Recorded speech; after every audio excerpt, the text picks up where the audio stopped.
नफरतों के इस दौर में इंडिगो की एक सच्ची कहानी आपको सुनाता हूं। तारीख थी 21 फरवरी 2026। टाइम था सुबह 4:55।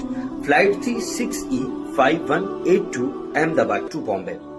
फ्लाइट जैसे ही टेक ऑफ होती है, मैं अपनी सीट से उठता हूं और मैं क्रू मेंबर्स के पास जाता हूं और मैं उनसे कहता हूं कि मुझे खाने की कोई चीज खरीदनी है। तो स्टाफ ने मुझसे कहा कि सर, शॉर्ट फ्लाइट में खरीदना अलाउड नहीं होता, हम आपको कुछ नहीं दे सकते।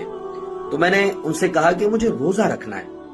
अब जैसे ही उन्होंने इतना सुना तो राजस्थान की एक बेटी, जोधपुर की एक बेटी जिसका नाम शिवलानी था, और उनकी साथी वैशाली और इंडिगो का तमाम क्रू मेंबर मेरी तरफ मुस्कुरा के देखता है और देखने के बाद मुझसे कहता है, सर आप कुछ खरीद तो नहीं सकते, मगर हम आपके लिए कुछ कर सकते हैं।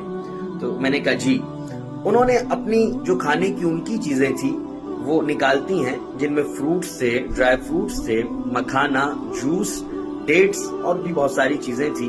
उन्होंने मेरे सामने रखा और रखने के बाद कहा, सर आराम से खाइए, दुआ में याद रखिएगा, हैप्पी रमजान। और वो जो 15 मिनट मेरी सहरी के थे, कोई ना कोई स्टाफ थोड़ी थोड़ी देर में मेरे पास आता और मुझसे पूछता, सर हम आपके लिए और कुछ कर सकते हैं, सर हम आपके लिए और कुछ कर सकते हैं। उस पर मुझे ऐसा लगा कि नफरतों के इस बाजार में आज भी मोहब्बत जिंदा है। मैं शुक्रिया अदा करता हूँ राजस्थान की उस बेटी का, जोधपुर की उस बेटी शिवलानी का, वैशाली का और भी जितना स्टाफ था इंडिगो का। मैं बहुत शुक्रिया अदा करता हूँ। उनके संस्कार और उनके अखलाक ने इंसानियत को जिंदा किया। और थैंक्स इंडिगो, जिसने ऐसे नेक दिल लोगों का स्टाफ रखा हुआ है।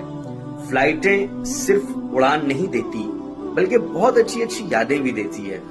देखें India by Indigo. Thank you.